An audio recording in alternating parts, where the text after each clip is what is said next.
Gubernur Nusa Tenggara Timur dalam hal ini diwakili oleh Sekretaris Daerah Provinsi Nusa Tenggara Timur. Yang terhormat Bapak Direktur Pendidikan Peran serta Masyarakat KPK Republik Indonesia. Yang terhormat Kepala BPSDMD Provinsi Nusa Tenggara Timur. Yang terhormat Bapak Ibu Fasilitator KPK Republik Indonesia. Dan yang terhormat peserta pelatihan calon penyuluh anti korupsi. Acara pembukaan pelatihan pelopor dan sertifikasi penyuluh anti korupsi jalur pengalaman Provinsi Nusa Tenggara Timur segera dimulai. Mengawali kegiatan ini kita nyanyikan lagu Indonesia Raya. Hadirin dipersilakan berdiri.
Selanjutnya, laporan kegiatan yang akan dibacakan oleh Kepala BPSDMD Provinsi Nusa Tenggara Timur.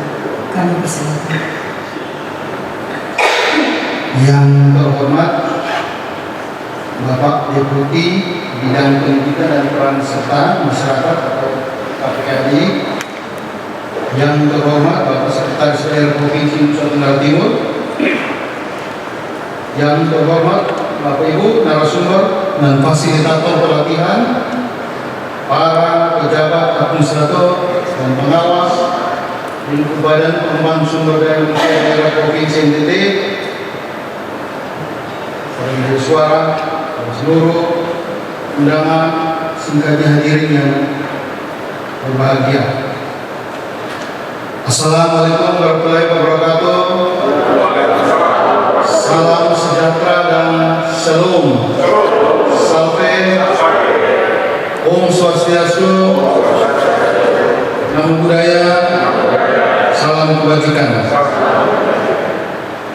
Sebuah dan pelaksanaan pelatihan calon penyuluh anti korupsi dan sertifikasi penyuluh anti korupsi jalur pengalaman tahun 2023 yang diselenggarakan oleh lembaga sertifikasi profesi Komisi Pemberantasan Korupsi bekerjasama dengan mitra Badan Pengembangan Sumber Daya Manusia Daerah Provinsi NTT, maka izinkan kami melaporkan beberapa hal sebagai berikut. Pelatihan penyuluh anti korupsi atau pelopor dan sertifikasi penyuluh anti korupsi jalur pengalaman ditujukan untuk membentuk penyuluh anti korupsi yang berkompeten dan berdaya sesuai dengan standar kompetensi Kerja Nasional Indonesia atau SKKNI. Dasar hukum yang pertama, Undang-Undang Nomor 28 Tahun 1999 tentang penyelenggara negara yang bersih dan bebas dari korupsi, kolusi, dan nepotisme. Yang kedua, Undang-Undang 31 tahun 1999 tentang pemberantasan tindak pidana korupsi, junto Undang-Undang Nomor 20 tahun 2001 tentang perubahan atas Undang-Undang 31 tahun 1999 tentang pemberantasan tindak pidana korupsi. Yang ketiga, Keputusan Menteri Ketenagakerjaan Republik Indonesia Nomor 303 tahun 2016 tentang penerapan standar kompetensi kerja nasional Indonesia kategori aktivitas profesional, ilmiah, dan teknis lainnya bidang penyuluhan pada jabatan kerja penyuluh anti korupsi. Maksud dan tujuan yang ingin dicapai melalui pelatihan calon penyuluh anti korupsi ini adalah untuk memfasilitasi dan mempersiapkan aparatur sipil negara untuk turut berpartisipasi dalam pemberantasan korupsi melalui peran aktif sebagai penyuluh anti korupsi.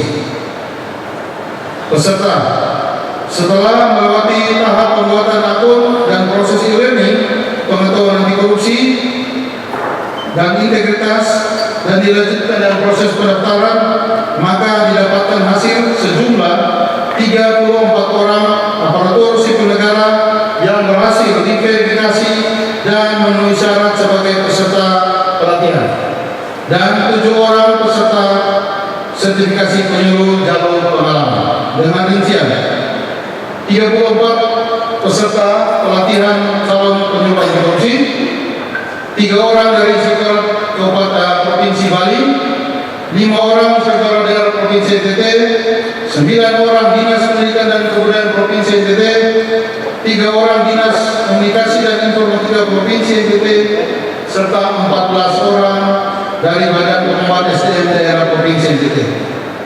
Selanjutnya 7 peserta sertifikasi penyuluh anti korupsi meliputi 3 orang dari Inspektorat Daerah Provinsi NTT dan 4 orang dari Badan Pengembangan SDM daerah Provinsi NTT. Materi pada pelatihan ini adalah yang pertama aktualisasi integritas, yang kedua pengantar materi dasar anti korupsi dan studi kasus, yang ketiga penyuluhan yang efektif dan menarik dan berdampak, serta yang keempat teknik pendaftaran sertifikasi penyuluh anti korupsi. Narasumber berasal dari Lembaga Sertifikasi Profesi Komisi Pemberantasan Korupsi atau LSP KPK. Penyelenggara Lembaga Sertifikasi Profesi Komisi Pemberantasan Korupsi selaku penyelenggara dan Badan Pengembangan Sumber Daya Manusia Daerah Provinsi NTT selaku mitra penyelenggara. Waktu pelatihan dan sertifikasi dilaksanakan sebagai berikut. Pelatihan dimulai dari 9 Oktober sampai dengan penutupan 13 Oktober 2023. Sedangkan sertifikasi penyuluh adalah dilaksanakan 10 sampai dengan 12 Oktober 2023. Waktu tempat pelaksanaan adalah kampus Badan Pengembangan Sumber Daya Manusia Daerah Provinsi Nusa Tenggara Timur, Jalan Veter Venai, BTN, Kebua, Kecamatan Malaka, Ketupan.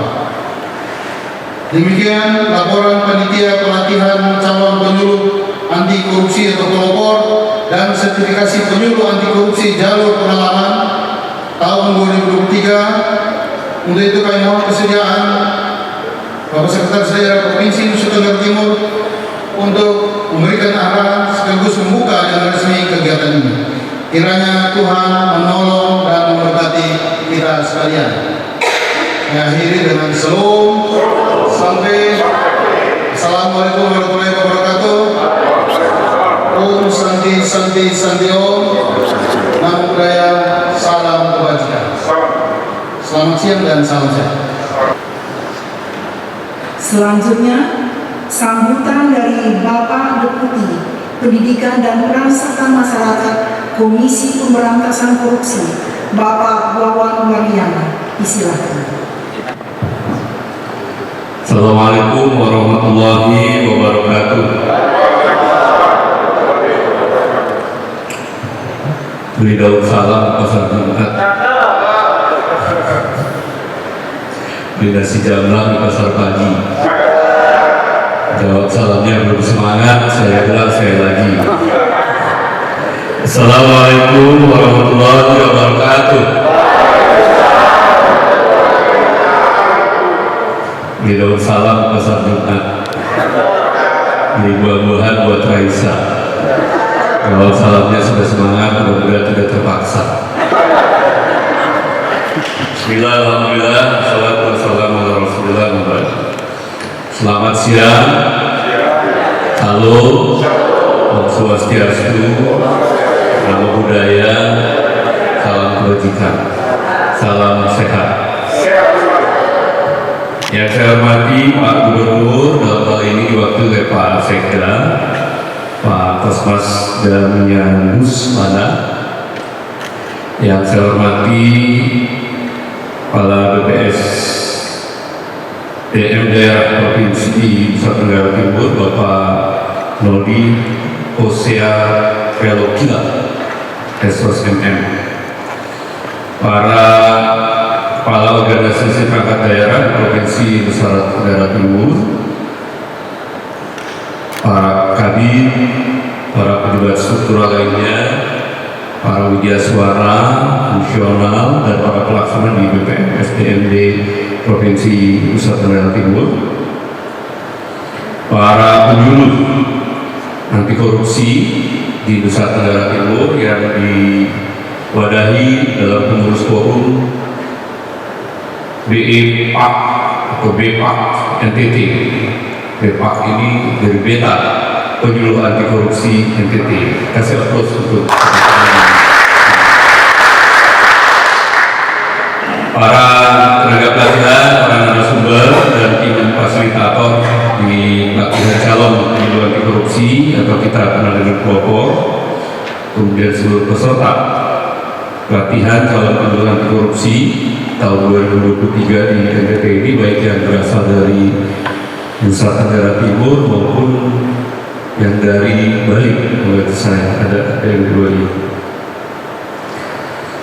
Puji dan syukur marilah kita panjatkan kehadirat ilahi ini. Bahwasanya alhamdulillah wa syukurillah kita semua dalam keadaan sehat walafiat, tidak kurang satu apapun juga, sehingga pada kesempatan ini kita bisa bertemu muka, bertatap wajah secara langsung dalam rangka pelatihan untuk calon penyuluh anti korupsi dan juga asesmen untuk penyuluh anti korupsi lewat jalur pengalaman atau kita kenal dengan RPL.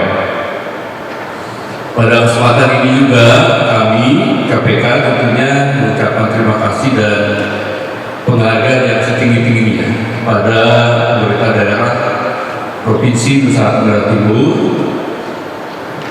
juga pada kepala badan kabar untuk BPSDMD Provinsi Nusa Tenggara Timur, di mana dalam kesempatan yang berbahagia ini BPSDMD Provinsi Nusa Tenggara Timur dapat melaksanakan pelatihan dan termasuk nanti asesmen untuk para penyuluh anti korupsi lewat jalur pengalaman.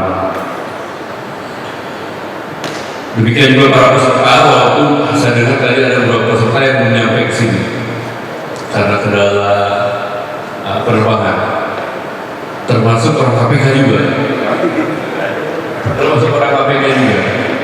yang berangkatnya dari Jakarta kurang lebih jam 4 jam 5. Kalau pergi jam 4 jam 5 itu berarti harus transit Surabaya. Habis transit nggak ada penerbangan dari sini. Jadi mereka nunggu penerbangan berikutnya baru bisa sampai ke NTT. Mudah-mudahan kita doakan saja teman-teman yang belum sempat hadir pada pembukaan ini nanti bisa menyusul dalam waktu yang tidak terlalu lama. Bapak dan Ibu sekalian, sebagaimana kita pahami bahwa memang sampai saat ini korupsi ini masih disebut dengan kejahatan yang luar biasa. Bukan hanya karena tindak pidana korupsi yang luar biasa, tetapi kalau kita lihat dampaknya sebetulnya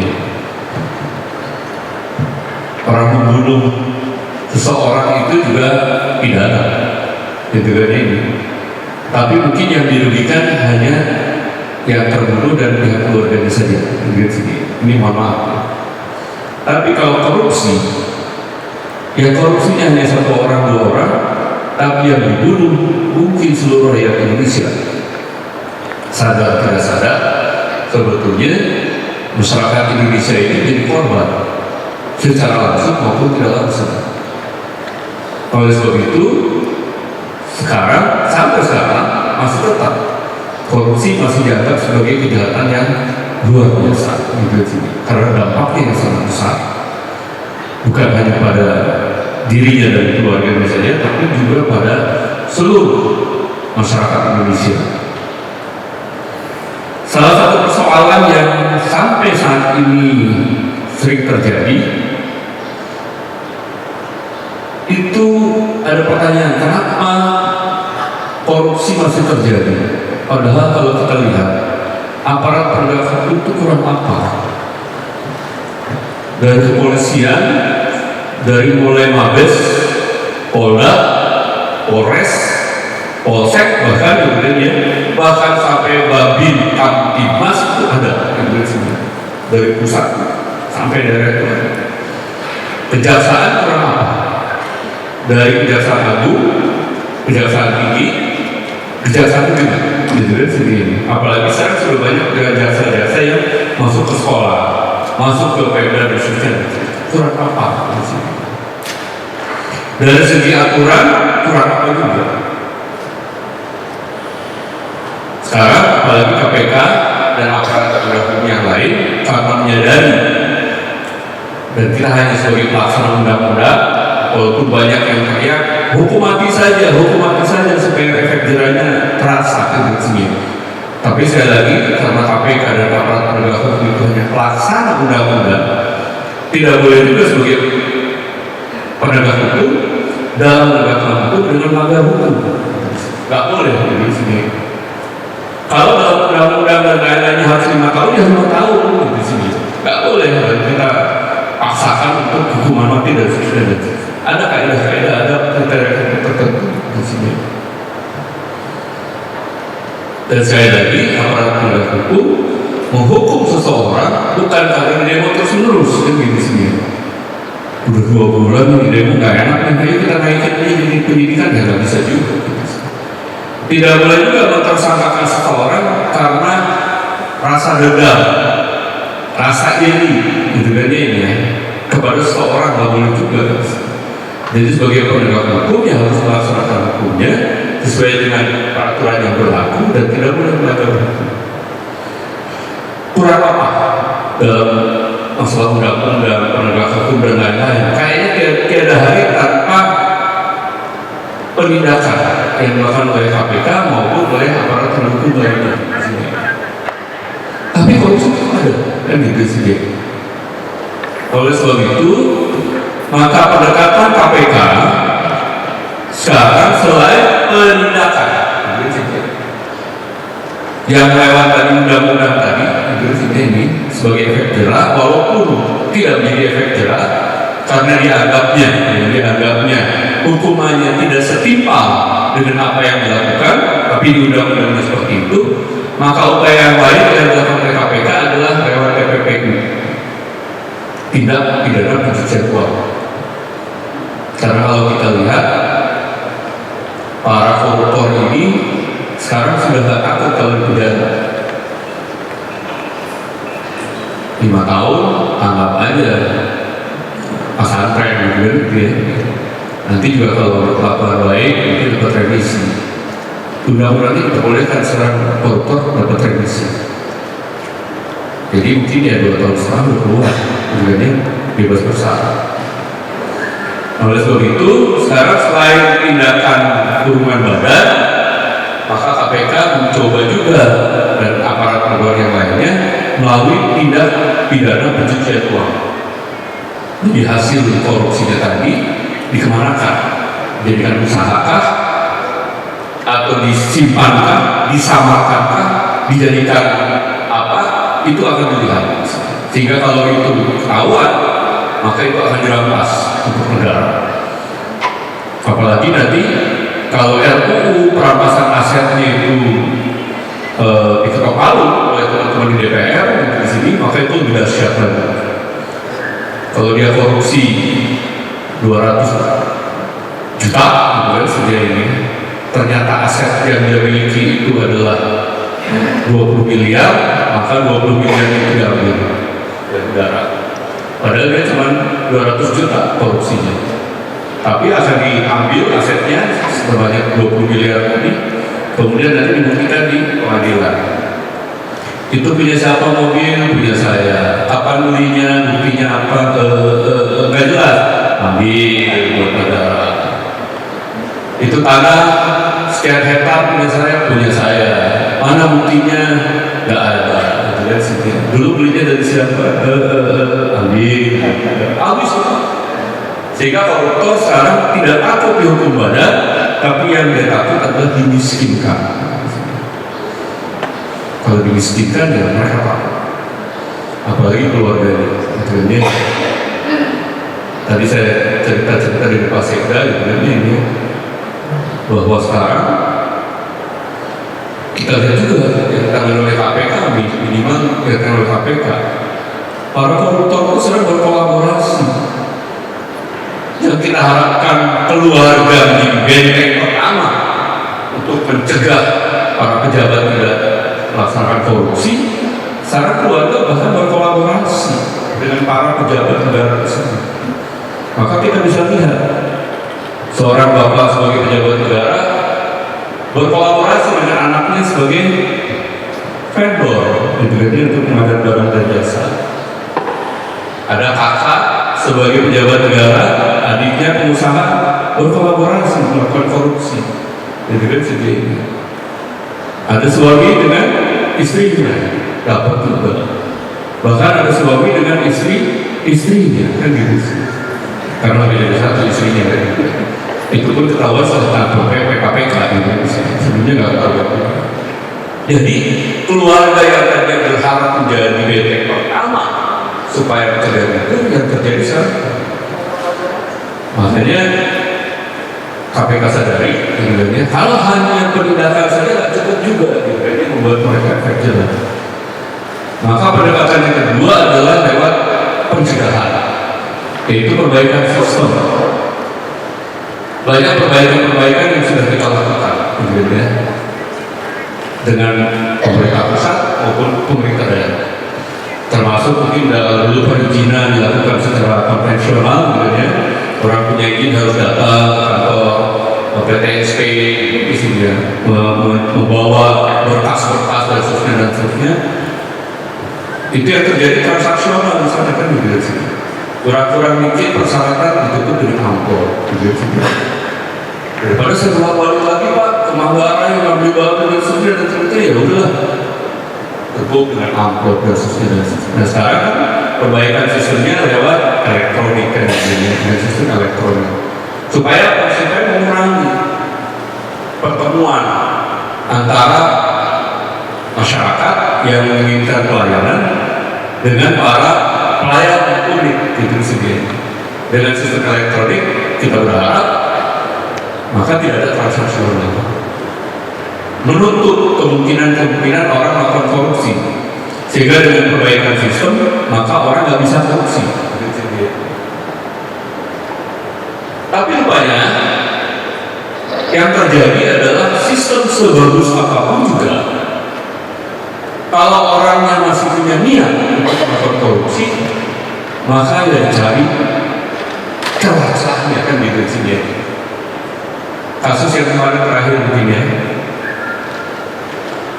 katalog itu adalah salah satu cara pengadaan barang dan jasa melalui elektronik kan gitu sendiri, supaya tidak ada transaksional. Tapi dasarnya kalau memang sudah punya niat gitu sendiri, transaksionalnya gimana? Sebelum masuk ke katalog kan gitu sih. Barangnya ini sebelum masuk ke katalog. Pokoknya kalau masuk ke katalog harga sekian, padahal sebenarnya harga itu cuma sekian persennya buat saya. terjadi, Pak. Kasus-kasus yang terjadi kemarin yang kita tangani di sana itu. Jadi sebuah sistem apapun juga kalau orangnya masih punya niat ya pasti cari celah. Makanya modus itu selalu berubah. Oleh sebab itu pendekatan terakhir dari KPK selain penindakan dan pencegahan tadi yaitu melalui pendidikan.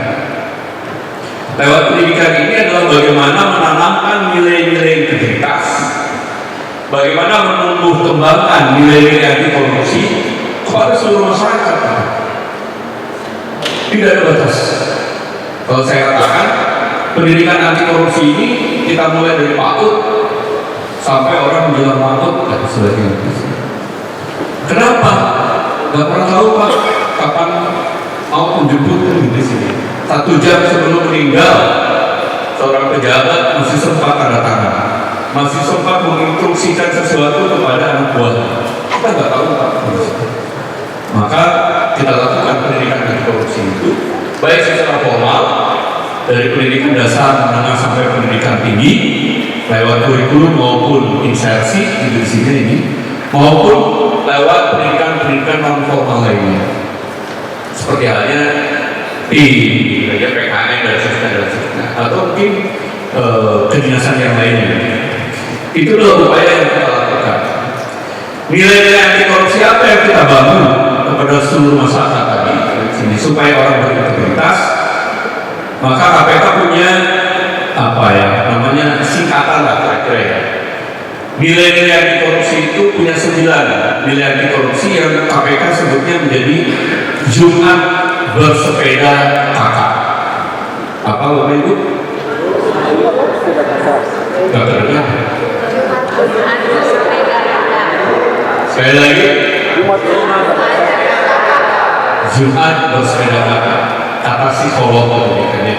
Usia-usia seperti saya ini memang lebih bagus kalau diucapkan. Kalau diucapkan itu maka akan masuk sini. Kuliah muda-muda, ya kalau usia saya ini ya susah ini kan gampang lupa gitu sendiri. Maka dengan cara diucapkan itu untuk mengingatkan. Jumat bersepeda kakak ini 9 nilai yang kita coba lakukan. Jumatnya itu jujur, mandiri, tanggung jawab. Bersepedanya itu adalah berani, sederhana, peduli, disiplin, adil. Kakaknya itu kerja keras. Nah 9 nilai inilah yang kita coba tanamkan pada seluruh masyarakat tadi. Dari mulai waktu sampai orang menjelang waktu tadi di sini. Itu yang kita coba tanamkan untuk sini. Supaya apa? Tadi bukan hanya dihafalkan saja, tapi juga diimplementasikan dalam kehidupan sehari-hari. Maka kami berharap tentunya kalau 9 nilai ini bisa diterapkan dalam kehidupan personal kita, dalam individu kita. Banyak amat orang 9 ya 1 aja belum jujur gitu. Kalau nggak mau 9 nilai 1 jujur. Sudahkah kita mengimplementasi kejujuran pada diri sendiri? Coba. Kalau sudah, coba tularkan pada lingkungan terkecil kita. Siapa? Lingkungan keluarga kita. Kita sama anak sudah jujur belum? Kita sama suami, sama istri sudah jujur belum? Kalau masih ada yang disembunyikan ya belum bisa, gitu kan? Gimana kita mengajari orang lain? Gimana kita mengajak orang lain kalau kita juga belum pernah mengimplementasikannya? Nah, kami berharap tentunya Bapak dan Ibu sekalian calon-calon penyuluh nih, calon-calon penyuluh anti korupsi sebelum mengajari orang lain di sini ya, maka ajarkan dulu diri sendiri. Bagaimana 9 nilai ini bisa diimplementasikan di sini. Kalau 1 aja jujur bisa dilakukan Pak, insya Allah yang lain pun pasti dilakukan. Tapi kalau jujur aja nggak bisa, rasanya susah yang lain. Apalagi Bapak dan Ibu sekalian, 3 pendekatan yang melakukan KPK tadi nggak mungkin dilakukan oleh KPK sendiri, nggak mungkin. KPK hanya di Jakarta. Di undang-undang yang baru KPK nggak boleh buka di daerah, hanya di Jakarta. Sementara korupsi sampai daerah-daerah sampai terkunci oleh Indonesia. Oleh sebab itu KPK butuh peran serta masyarakat. Butuh peran serta masyarakat untuk melaksanakan 3 pendekatan tadi, baik pendidikan, pencegahan maupun di penindakan itu sendiri. Nah, Bapak dan Ibu nanti kalau sebagai penyuluh, berarti Ibu dan Bapak sudah berperan serta di bidang pendidikan. pendidikan itu sendiri. Bapak dan Ibu sekalian yang saya hormati, sampai saat ini penyuluh kita Pak Sekda ini ada 3.000 Pak. Ada 3.000 orang seluruh Indonesia di sini, termasuk dari NTT. Tapi saya cek ke teman-teman di NTT berapa orang dari 3.000 ini? Ada 1.300 orang. Cuma nolnya hilang dari sini. Jadi 13 orang dari sini. Jadi ada 3.000, NTT masih 13 orang. Wah, saya bilang masa sih dari sini. Nah, oleh sebab itu, Bapak dan Ibu sekalian, kami hadir di sini dalam rangka mari supaya NTT bertambah orang penyuluhnya. Bahkan dari 13 tadi juga informasinya yang 5 ini habis masa jabatannya. Ini masih jabatan lagi. Masa fungsionalnya belum perpanjang lagi. Nah, harapannya nanti dengan bertambah ini menjadi tambah 32 ya, kurang lebih ya, 32 orang, sehingga lumayan lah kemudiannya mendekati ya 50 orang lah gitu sini dari NTT, sehingga kekuatan tadi beta penyuluh anti korupsi NTT ini akan bertambah hebat tadi ke depan di sini. Pak Sekda, kami berharap tentunya nanti setelah teman-teman ini lulus menjadi penyuluh anti korupsi, insya Allah ya, sebenarnya akan kompeten ya. Siap, kompeten ya? Dari 32 lulus semuanya ya. Nah, kami berharap nanti dari provinsi yang pertama adalah ada pengukuhan ya. Ada pengukuhan terhadap nanti 50 orang penyuluh anti korupsi ini nanti bertambah dari itu sini, sehingga keberadaan mereka ini dalam tanda kutip legal kira-kira seperti itu ya. Ada wadahnya sudah ada forumnya ya di sini. Tapi dari Pemda provinsi tentunya juga harus ada pengukuhan bahwa memang benar ini adalah penyuluh anti korupsi, karena di daerah itu apa? Saya banyak laporan, tiba-tiba datang ke DPRD, tiba-tiba datang ke OPD, jadi mengatasnamakan pegiat anti korupsi. Apa? Ya biasa lah Pak, nanti anggaran lah, namanya kegiatan lah, program dan lain-lain. Ya untung saya dapat laporannya kan di sini. Ada juga yang mengatakan penyuluh anti korupsi di sini. Ini beraudiensi dengan Pak Sekda, dengan Sekman, dengan DPRD dalam rangka koordinasi keanggaran. Ngapain sudah penyuluh sampai ke situ kan di sini? Penyuluh bukan tugasnya itu di sini. Untuk saya dapat laporan juga dari daerah. Nah, oleh sebab itu harapan ke depan Pak Sekda nanti bisa disampaikan kepada Pak Gubernur. Setelah nanti mereka kompeten sebenarnya sebagai penyuluh anti korupsi, mohon dengan hormat bisa dikukuhkan menjadi forum komunikasi beta penyuluh anti korupsi untuk Nusa Tenggara Barat di sini. Kayak Nusa Tenggara Timur, supaya lebih memberdayakan juga dan setelah dikukuhkan bisa diberdayakan juga di situ. Termasuk juga kalau kita sekarang bicara pencegahan dari MCP ya Pak. MCP itu salah satunya indikatornya adalah sosialisasi anti korupsi. Nah ini juga saya keberatan Pak. Kalau setiap daerah minta KPK yang hadir gitu kan, waduh saya nggak tahu orangnya nih. Padahal penyuluh banyak di daerah-daerah gitu di sini. Memang kata Pak Kaban tadi atau Pak Sekda tadi, lah ya kalau orang NTT yang ngomong orang NTT agak didengar lah Pak. Nah, makanya mungkin nanti kalau NTT perlu sosialisasi di sini ini, nah nanti kita cari aksinya yang dari Bali, misalnya, atau dari Jawa Timur lah, atau jauh misalnya. Orang NTT nanti kita tugaskan, nanti yang tugaskan dari KPK Pak, di sini. Surat tugasnya dari KPK, ya. Sehingga nanti kalau ada bertanya, ini dari mana? Saya dari KPK, ini surat tugasnya. Walaupun saya sebagai ASN di NTT misalnya dari sini, tapi saya surat tugasnya dari KPK. Nanti saya yang bikin surat tugasnya dari sini. Karena terus terang Pak, sehari itu undangan saya itu setumpuk nggak mungkin semuanya direalisasikan. Nah, berharap seperti itu ya.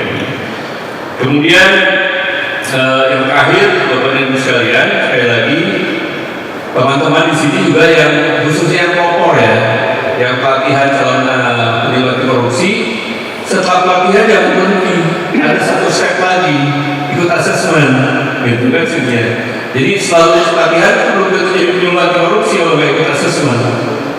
Asesmen yang lewat RPL kan dilakukan juga hari ini ya. Tapi yang pelopor yang ikut pelatihan, setelah ikut pelatihan ini maka ditunggu kurang lebih bulan November atau Desember gitu ya, untuk asesmen menjadi penyuluh anti korupsi. Sekian bulan nanti mempersiapkan diri sehingga harapannya nanti sampai akhir tahun penyuluh di NTT ini bertambah sebanyak 32 penyuluh anti korupsi.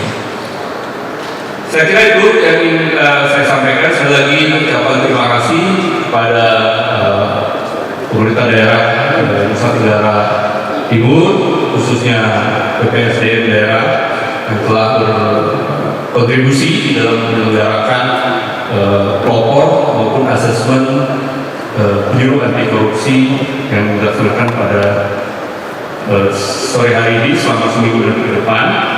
Dan harapan ke depan teman-teman akan bergabung dengan barisan rompi biru, bukan rompi oranye. Amit-amit ya, cukup sampai rompi biru saja. Saya kira itu yang bisa saya sampaikan. Terima kasih. Saya tutup dengan pantun lagi. Mari makan di warung nasi, ada sambal bawang dan terasi. Mari kita laksanakan asesmen aksi kalau mendapat pejuang anti korupsi. Burung cendrawasih berkacamata, ayam kate memakai dasi. Terima kasih pada semua peserta. Semoga NTT terbebas dari korupsi. Terima kasih. Assalamualaikum warahmatullahi wabarakatuh. Selanjutnya, sambutan penjabat Gubernur Nusa Tenggara Timur diwakili oleh Sekretaris Daerah Provinsi Nusa Tenggara Timur sekaligus membuka dengan pesan kegiatan pelatihan penyuluh anti korupsi, sertifikasi penyuluh anti korupsi jalur pengalaman. Ya, kita semua. Salam. Sampai. Assalamualaikum warahmatullahi wabarakatuh. Om Swastiastu, Namo Buddhaya, salam kebajikan. Yang saya hormati Bapak Deputi Bidang Pendidikan dan Pengabdian Masyarakat dan tim dari KPK. Yang saya hormati Kepala Badan Diklat BPSDM. Saya lebih senang, lebih akrab menyebutnya dengan Badan Diklat. Para peserta yang terdiri dari, ini saya lihat ada beberapa eselon 3, ada bideswara, ada auditor, ada tim bahkan ya, teman-teman, ada juga yang guru, ada yang belum datang. Singkatnya semua kita yang hadir pada kesempatan ini yang saya hormati, yang saya kasih. Pak Deputi, kami di NTT ini sudah sangat akrab dengan sapaan yang dari berbagai bahasa, Pak. Tadi ada sapaan dalam bahasa Arab, Assalamualaikum. Ada juga yang diucapkan salam, ada salve. Ya, kalau salam itu dari bahasa Arab, itu bahasa tertua di dunia. Ya, sama saja artinya dengan Assalamualaikum, damai dan sejahtera. Begitu juga salve itu dari bahasa Latin. Ya, ini harus saya ngomong karena ya saya percaya Pak Deputi dan teman-teman dari KPK sudah sering mendengarkan ini. Dan kebinekaan seperti ini itulah NTT, Pak. Ya, kalau ada julukan, ada sebutan lain, NTT itu adalah Nusa terindah toleransinya. Kami wujudkan itu dalam bentuk salam berbagai bahasa. Kita tetap NKRI, atau kita tetap hidup di bumi dan dunia yang sama, yang satu. Itu kira-kira. Baik Bapak Ibu sekalian, yang pertama beberapa hari lalu, hari Kamis kayaknya atau hari Jumat, Pak Kepala Badan datang ke ruangan saya menyampaikan bahwa hari ini kurang lebih jam 2 sampai jam 3 akan ada acara yang saat ini sedang kita selenggarakan. Ketika itu saya coba melihat dengan agenda atau jadwal kerja saya pada hari ini, ada banyak tabrakan Pak Deputi. Di jam yang sama ada rapat berkaitan dengan Hari Maritim Nasional yang sedianya tanggal 12 ini Pak Presiden akan datang ke Kupang. Ini hari Senin kami sudah datang, lalu berbagai persiapan harus kami lakukan. Dan di jam yang sama juga ada rapat dengan semua instansi vertikal, terutama mitra perhubungan, juga mitra dari Kementerian PUPR. Waktu itu saya katakan kepada Pak Kabar Diklat, saya lupa kabar, dari 3 acara ini saya memilih untuk ke Badan Diklat untuk mengikuti, dan sekaligus saya mau bertatap muka dengan Pak Deputi, teman-teman dari KPK dan semua peserta yang pada hari ini kita sama-sama melaksanakan satu kegiatan, yaitu pelatihan calon penyuluh anti korupsi atau yang disingkat pelopor, dan sertifikasi jalur pengalaman Provinsi Nusa Tenggara Timur. Saya memilih ini untuk beberapa alasan. Yang pertama, dalam diskusi kecil kami tadi di ruangan Pak Kaban, ya, bersama Pak Deputi, ada sedikit menyinggung soal bagaimana sulitnya, ya, melakukan tindakan daripada kita membuat pencegahan. Pencegahan itu, ya, yang sekarang antara lain kita lakukan melalui pelatihan ini. Saya sebut saja ini, ya, diklat, ya, walaupun OJ-nya tidak memenuhi, ya Pak Dol, ya, OJ-nya tidak memenuhi, orang Jawa tidak memenuhi. Saya sebut saja ini diklat karena ini hal yang khusus sebetulnya. Dan dalam percakapan kami tadi, saya mengatakan begini pada Pak Deputi, dan saya tadi Pak Deputi sudah sampaikan, dan saya mau katakan kepada kita semua bahwa salah satu tahapan untuk melakukan pendeteksian pencegahan dini yang kita pakai dari jalur pendidikan dan pelatihan ini, itu mesti dimulai dari pendidikan karakter berbasis rumah tangga.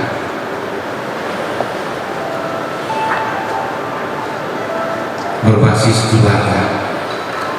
Ya, walaupun kita tidak bisa pungkiri pengaruh keluarga terhadap para koruptor itu besar, tapi mari kita bersemi. Keluarga dalam hal ini adalah rumah tangga yang terdiri dari istri, suami, anak-anak. Kalau itu bisa kita mulai, saya pastikan akan ada banyak nilai-nilai positif yang kita dapatkan dari pendidikan karakter yang dimulai dari rumah tangga. Semua kecil saja. Nah, cara melakukannya, ya, tadi kami bercakap kan, ya kita bekerja sama dengan lembaga keagamaan, yang Kristen Protestan dengan para pendeta, yang Katolik dengan para pastor, kemudian yang Muslim dengan para imam, para haji, kiai, atau dengan MUI misalnya.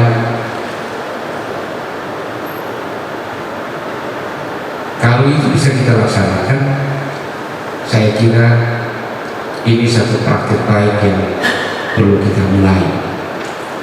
Pada bukti sekaligus saya mau sampaikan, Pak, dalam hal pencegahan stunting misalnya, ya di Nusa Tenggara Timur, Pak, pada tahun 2018 ya, menurut pencatatan dengan menggunakan metode SSG, survei status gizi Indonesia yang dilakukan oleh Kementerian Kesehatan melalui Badan Litbangnya, tingkat stunting kita itu 35,17%. Kemudian per tahun ini, publikasi bulan Februari tahun ini, tingkat stunting kita itu menurun drastis sekali menjadi 15,7%, atau angka absolutnya kurang lebih sekitar anak-anak balita di bawah 2 tahun yang masih mengidap penyakit stunting, kita sebut saja penyakit, itu ada kurang lebih sekitar 35.000 lebih sedikit. Dan salah satu faktor yang mempengaruhi itu adalah yang saya bilang tadi, kursus pranika yang kita kerjasamakan dengan lembaga-lembaga keagamaan. Itu ya, kita berbagi pengalaman. Saya tidak memberikan sambutan ya, kita berbagi pengalaman. Dan itu sebabnya saya hadir sendiri ya, di tempat ini ya. Yang lain saya tinggalkan. Ini penting. Lalu yang berikut, ini untuk para calon penduduk, untuk calon penduduk. Tadi Pak Deputi sudah sebutkan ya, setelah 32 orang nanti mengikuti pendidikannya. Nah, ini namanya apa? Pelatihan ya. Ini OJ-nya berapa lama? Berapa OJ? 22 JP jam pelajaran ya. Ya, kalau di klub ini kan mestinya 45 ke atas ya. 48. Oke, saya sebut saja di diklat ya. Saya sebut saja di diklat. Kalau tidak memenuhi ketentuan itu ya. Ya, ini tidak otomatis menjadi penyuluh. Kata Pak Deputi, ya, ini nanti ada asesmen dulu. Nanti asesmen oleh siapa? Oleh KPK. Ya, kalau oleh KPK oke lah Pak. Jangan oleh kami sendiri. Ya, masa orang stafnya kami, ASN-nya kami asesmen sendiri, tidak independen, tidak bebas nilai. Itu ada korupsi, walaupun bukan korupsi apa ya, begitu. Sepakat sama? Sepakat. Hal pengukuhan yang dimintakan oleh Pak Deputi, saya kira mungkin setelah asesmen ya, dari 30 orang yang lulus berapa orang, kita lakukan pengukuhan sekaligus kita deklarasikan ke seambil untuk kita publikasikan bahwa di ETV ya ada titik-titik penyuluh anti korupsi. Saya tidak sebut 32 ya, karena belum tentu 32 lulus semua ya. Oke, Pak Deputi dan Bapak Ibu sekalian yang saya hormati, mari kita untuk teman-teman ya calon penyuluh, saya minta perhatian. Mari kita tengok sedikit tentang apa sebetulnya korupsi itu tadi banyak sudah disampaikan oleh Pak Deputi, dan dari berbagai textbook kita juga sudah membaca, sudah memahami. Tapi mari kita, atau saya coba untuk mengatakan ya, bahwa secara etimologis korupsi itu dari kata Latin corruptio, corruptus, artinya busuk. Itu arti kata generik yang literally. Dari corruptus atau dalam bahasa Indonesia kita sebut busuk, ya pasti bau. Mana ada yang busuk tidak bau? Ketika dia bau, busuk itu bau, itu pasti akan mengotori sekitarnya. Saya pastikan seperti itu. Di textbook juga disebutkan seperti itu. Saya pernah membacanya. Ya, Pak Deputi, minta maaf, saya juga sarjana hukum. Saya sarjana hukum senior juga Pak Deputi, tapi bukan sebagai pengacara. Dan saya tidak pernah jadi kepala biro hukum. Ya. Tapi saya selalu membaca referensi hukum. Jadi dari asal kata etimologisnya artinya busuk. Busuk itu pasti bau, dan bau itu pasti mengotori lingkungan sekitar. Tidak bisa tidak. Atau yang diserap ke dalam bahasa Indonesia menjadi korupsi. Di situ disebutkan perbuatan jahat, perbuatan yang menodai, perbuatan yang tidak benar, tidak baik. Tetapi sesungguhnya kata korupsi dan corruptus, corruptio dalam bahasa Latin, ya, corruptus itu jamaknya, itu artinya busuk, pasti bau. Sehingga yang saya mau katakan adalah mau dibungkus seperti apapun, mau dipackaging seperti apapun, yang namanya perbuatan korupsi pasti suatu saat akan tercium. Pasti, tidak ketika. Itu pemahaman paling mendasar tentang arti kata korupsi yang perlu kita pegang teguh. Jadi ringkas kata, kalau kita berbuat yang busuk, yang tidak baik, sehingga dia tercium bau yang busuk itu, ya itu adalah petunjuk. Termasuk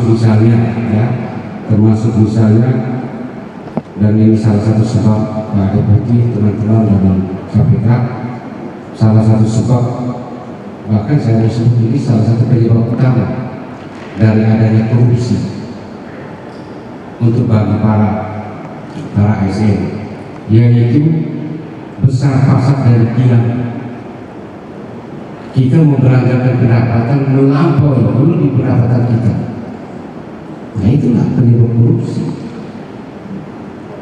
Nah kalau kita hanya bisa beli rokok yang 25.000, janganlah beli yang Marlboro 35.000 per minggu lah.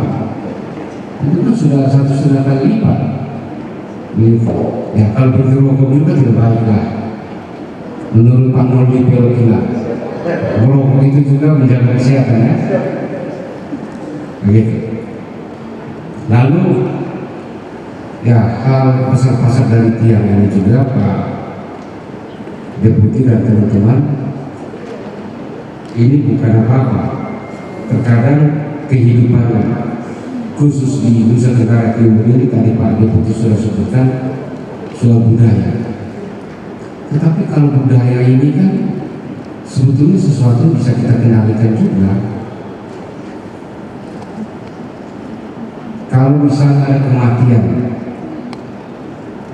yang seharusnya potong kerbau harga 70-50 juta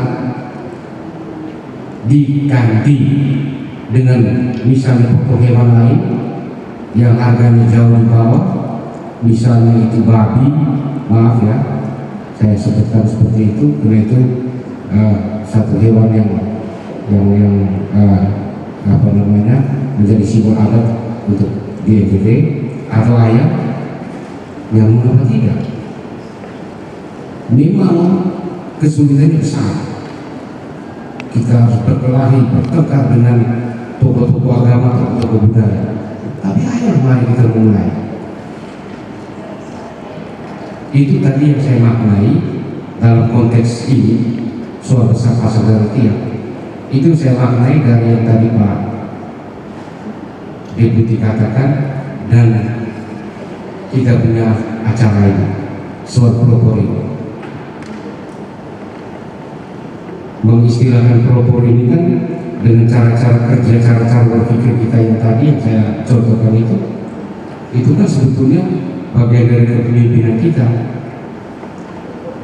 yang kalau kita kembali melihat ke belakang, membaca berbagai referensi, ya, kita memberikan teladan untuk supaya kita lakukan sejumlah hal-hal yang bisa kita rutinkan, yang bisa kita carikan solusi untuk satu hukum yang tadi disebut. Kita jangan besar-besar dari dia.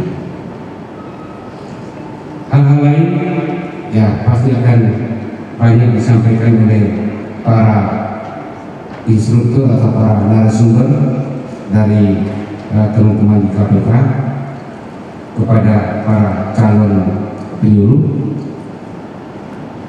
Tentunya ini sesuai dengan kurikulum atau bahan ajar yang telah disiapkan, dan saya minta kepada semua teman-teman calon penyuluh, ya, apakah itu bidai suara atau auditor atau para pejabat administrator yang hadir 30 orang ini, ya, saya minta keseriusannya. Saya minta keseriusannya untuk mengikuti kegiatan ini dari awal sampai akhir, dan setelah mengikuti ini nanti saya juga akan berdiskusi dengan Pak Kabandiklat, Pak Noli, untuk nanti kita ya tergantung dari waktunya teman-teman di KPK untuk kita coba nanti fasilitasi untuk asesmennya, supaya kita lebih, kalau tahun ini sudah ada penyuluh anti korupsi, ya kita bisa ada penyuluh anti korupsi. Hal terakhir Pak Deputi, teman-teman, mungkinkah para penyuluh anti korupsi ini kita tentunya kita akan coba wacanakan, coba kita pikirkan, coba kita lempar gagasan ini ke Kementerian PAN RB, Kementerian Dalam Negeri. Mungkinkah para penyuluh anti korupsi ini dijadikan antara lain menjadi fungsional tertentu di ASN itu Pak, sesuai undang-undang ASN, ya, ada PNS, ada P3K. Kemudian baik PNS maupun P3K itu ada apa sih namanya? Ada fungsional. Nah, di sini ada fungsional perencana, ada fungsional auditor bidai suara, ada fungsional penyuluh pertanian. Mengapa kita tidak usulkan kepada Menhan RB, Kemendagri, supaya dibuatkan formasi khusus, ya, atau dengan mekanisme proses yang ada, ya, kalau ada kendala di aturan bisa kita mendirikan aturan itu membuka kesempatan untuk menyebut untuk bisa kita dapatkan penyuluh anti korupsi Indonesia, tidak hanya EDT Indonesia. Kalau itu terjadi, saya kira itu adalah buah tangan teristimewa dari Pak Wawan untuk EDT. Ya. Pak Wawan kan hari ini memang sudah sering sih, tadi pagi sudah tiba di Kupang, ya, sedikit goncangan tapi beliau tidak takut, ya, landing kemudian siang ini bersama kita. Kalau ini bisa digolkan di tingkat pusat, saya kira ini luar biasa, ya.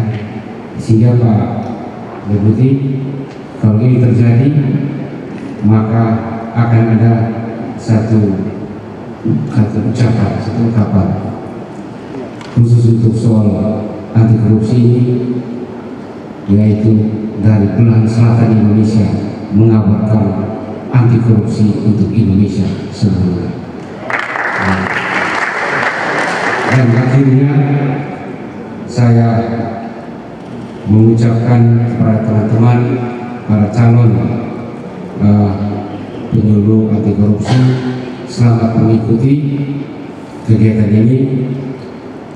Walaupun ruangan ini nanti di kelas 1 sini, walaupun kelas ini atau ruangan ini sangat panas, tidak representatif, Badan Diklat ini sudah mengajukan perbaikan terus-menerus. Bukannya saya tidak dengar, saya dengar, tapi anggarannya terbatas, ya. Tapi ya, saya kira supaya mengurangi kolesterol biar panas-panas ini, ya, tidak apa-apa.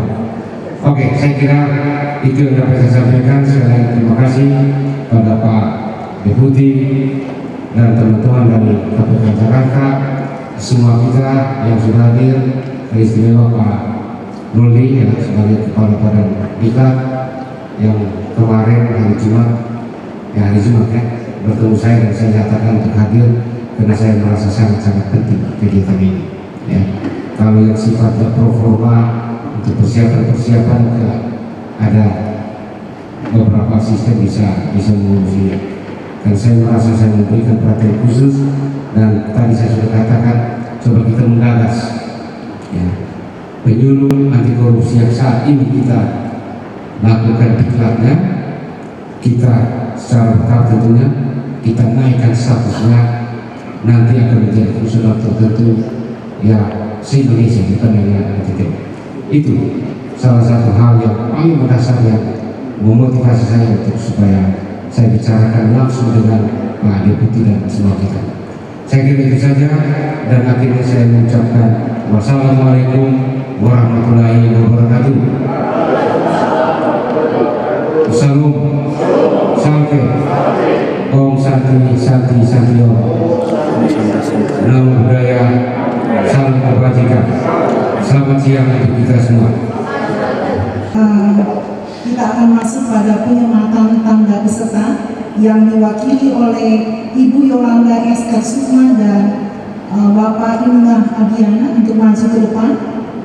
Dan saya mohon kesediaan daripada Bapak Sekda dan Bapak Deputi untuk menyemangkan